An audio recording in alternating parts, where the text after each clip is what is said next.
नमस्कार, मैं डॉक्टर हिमानी भाटिया, राजकीय स्नातकोत्तर महाविद्यालय बारा, हिंदी विभाग। आज मैं आपको बीए द्वितीय वर्ष में द्वितीय प्रश्न पत्र में दूरदर्शन के बारे में बताने जा रही हूँ। दूरदर्शन आज की शताब्दी में हमारा बहुत ही सशक्त माध्यम है। इस 20वीं शताब्दी से पूर्व किसी खबर को दर्शक एक सिरे से दूसरे सिरे तक प्रसारित करने का कार्य जिन पद्धतियों में किया जाता था वे आज अनुपयुक्त और अप्रभावी प्रतीत होने लगे हैं। आज की परिवर्तित परिस्थितियों में प्रचार प्रसार के माध्यम भी बदल गए हैं। समाचार पत्र, रेडियो प्रसारण, फिल्मांकन, इन सब के अतिरिक्त दूरदर्शन एक प्रभावी साधन बनकर सामने आया है। दूरदर्शन के आविष्कार ने प्रसारण के अनेक साधनों को भी पीछे छोड़ दिया है। रेडियो ने तो केवल हमारी श्रवणेंद्रियों को ही प्रभावित किया था, लेकिन दूरदर्शन ने इससे एक कदम आगे श्रवणेंद्रियों और नेत्रों दोनों को एक साथ प्रभावित किया है। सामान्य जनता अशिक्षित होने के कारण समाचार पत्रों को पढ़ने और समझने में असमर्थ रहती है। अतः समाचार पत्र की अपेक्षा वह रेडियो अधिक पसंद करती है। यूँ भी समाचार पत्र पढ़ने में जितना समय लगता है, उससे कम समय में हम रेडियो में विश्व भर के समाचारों का ज्ञान ले लेते हैं, सुन लेते हैं। हम अगर घर में कोई काम भी कर रहे हैं और हमने वहाँ रेडियो चालू कर रखा है, तो भी हम हमारा काम करते करते भी उन सारी खबरों को सुन सकते हैं। लेकिन अखबार में क्या होगा, हमें उसको लेके बैठना होगा, उसको देखना होगा, समय देना होगा। और रेडियो से क्या होगा, हमारा समय बच जाएगा। किंतु केवल सुनने और उस पर विश्वास करने की अपनी सीमाएं हैं। जो बात हम सुनते हैं वही दृश्य या घटना संदर्भ यदि हम आँखों से भी देख लें तो उसकी विश्वसनीयता दुगनी हो जाती है। अतः दूरदर्शन का महत्व अधिक है और बहुत ही अन्यतम भी है। घटना का विवरण प्रस्तुत करने में संदेह की गुंजाइश हो सकती है, किंतु जब घटना का प्रत्यक्ष दर्शन भी हो और उसका विवरण सुनने एवं दृश्य देखने को मिले तो संदेह की गुंजाइश नहीं रह जाती है।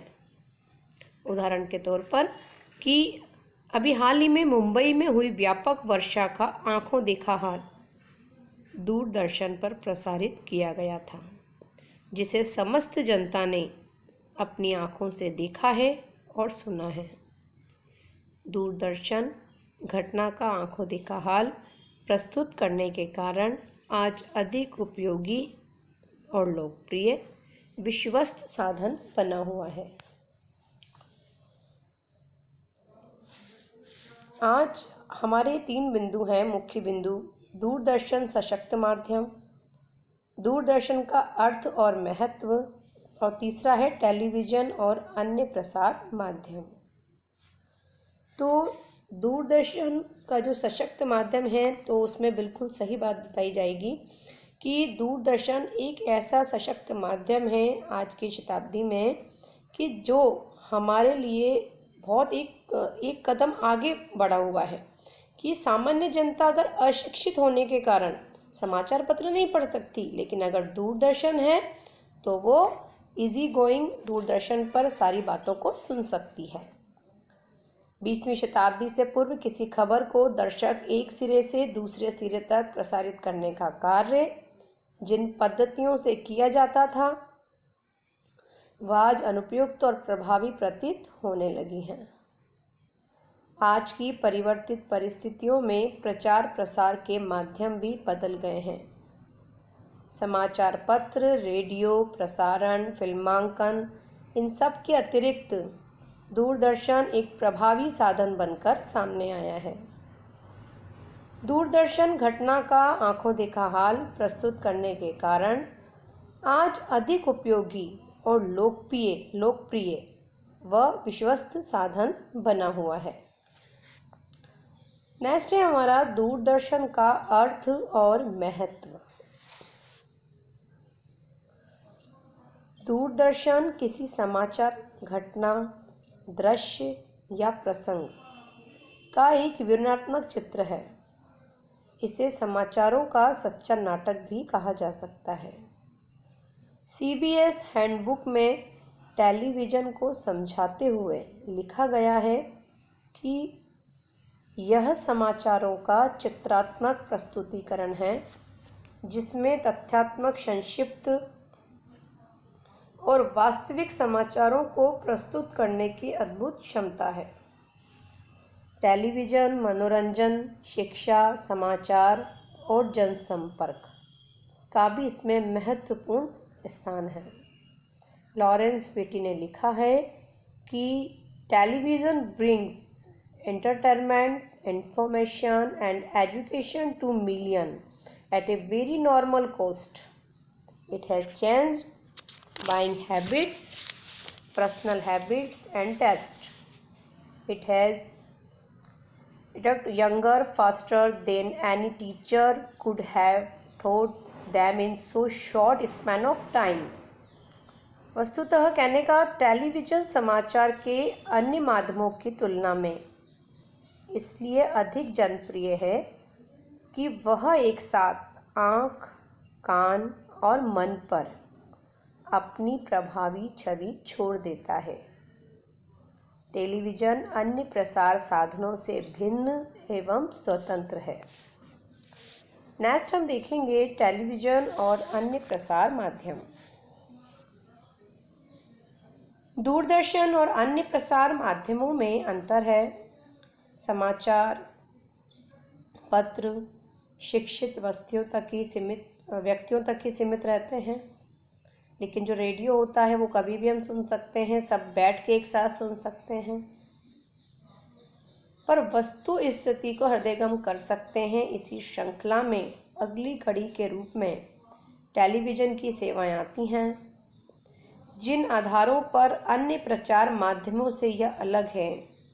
वह आधार कुछ इस प्रकार है कि दूरदर्शन घटना के वास्तविक स्वरूप को उसकी पूरी सच्चाई के साथ ठीक उसी रूप में ध्वनि और चित्रात्मक छवियों में बांधकर प्रस्तुत करने की क्षमता से युक्त है। इस क्षमता के कारण यह मन और मस्तिष्क को चैतन्य बनाता हुआ अपना काम करता है। सेकंड पॉइंट है हमारा, दूरदर्शन के दर्शकों की संख्या अन्य प्रसार माध्यमों से अधिक ही नहीं, असीमित भी हो सकती है। इससे लाभ पाने के लिए शिक्षित होना आवश्यक नहीं है। भारत में टेलीविज़न सेवाएं काफ़ी विकसित हो गई हैं, किंतु इसकी सफलता ने यह प्रमाणित कर दिया है कि अन्य प्रसार साधनों की अपेक्षा यह सशक्त और महत्वपूर्ण माध्यम है। बिल्कुल सही बात है कि अब गांव में देखिए ज़्यादातर लोग क्या होते हैं, पढ़े लिखे नहीं होते हैं। तो जो पढ़े लिखे नहीं होते हैं तो उनको ये खबर ही नहीं होती है कि दिन दुनिया में क्या चल रहा है, विश्व में क्या चल रहा है, क्योंकि वो पढ़ ही नहीं पाते हैं अखबार वगैरह। लेकिन अगर वहाँ पे टेलीविज़न दूरदर्शन होगा तो वो इंसान, वो व्यक्ति जो है, गांव के जो अनपढ़ लोग हैं, जो शिक्षित नहीं हैं, वो उस टेलीविज़न पर, दूरदर्शन पर उन चीज़ों को देख सकते हैं और देखने के बाद उनको इस बात की जानकारी हो जाती है कि संसार में क्या चल रहा है। लेकिन अखबार में क्या होता है, उनको पढ़ना पड़ता है, और जब उन्होंने पढ़ाई नहीं कर रखी है, वो शिक्षित नहीं है, तो उस चीज़ को ज्ञान उनका अधूरा रह जाता है। लेकिन टेलीविज़न और दूरदर्शन देखने से उनको ये लाभ मिला है कि वो संसार में हो रही सभी गतिविधियों को अच्छी तरीके से जान पाते हैं। दूरदर्शन मनोवैज्ञानिक प्रसारण में सर्वाधिक उपयोगी माध्यम है। इसका कारण यह है कि दृश्य, ध्वनि और गति तीनों ही तत्व इसमें काम आते हैं। यह चित्र, नाद और गति से युक्त होने के कारण मन मस्तिष्क और भावनाओं को एक साथ प्रभावित और आंदोलित करने की क्षमता रखता है। नेक्स्ट है हमारा कि टेलीविज़न में 3 तत्व होते हैं, ध्वनि, चित्र और गति काम में आते हैं।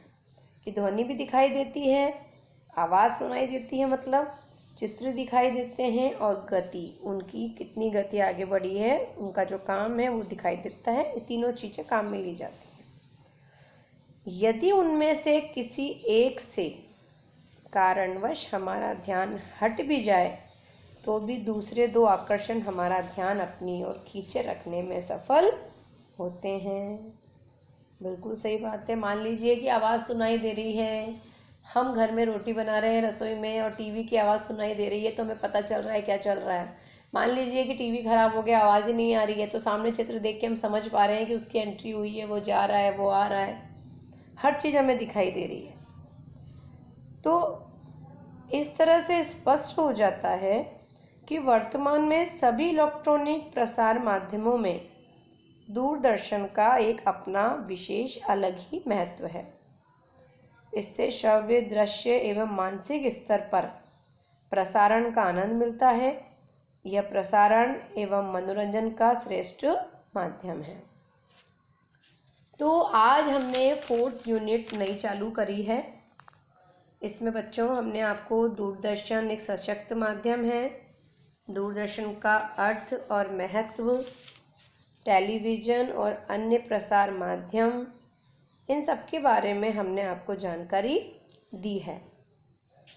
अब जो नया अध्याय हम पढ़ेंगे वो हम पढ़ेंगे दृश्य श्रव्य संचार माध्यमों का, जिसमें हम टेलीविज़न की विशेषताएं बताएंगे, दूरदर्शन का महत्व बताएंगे, आदि चीज़ों से आपको अवगत कराया जाएगा। धन्यवाद।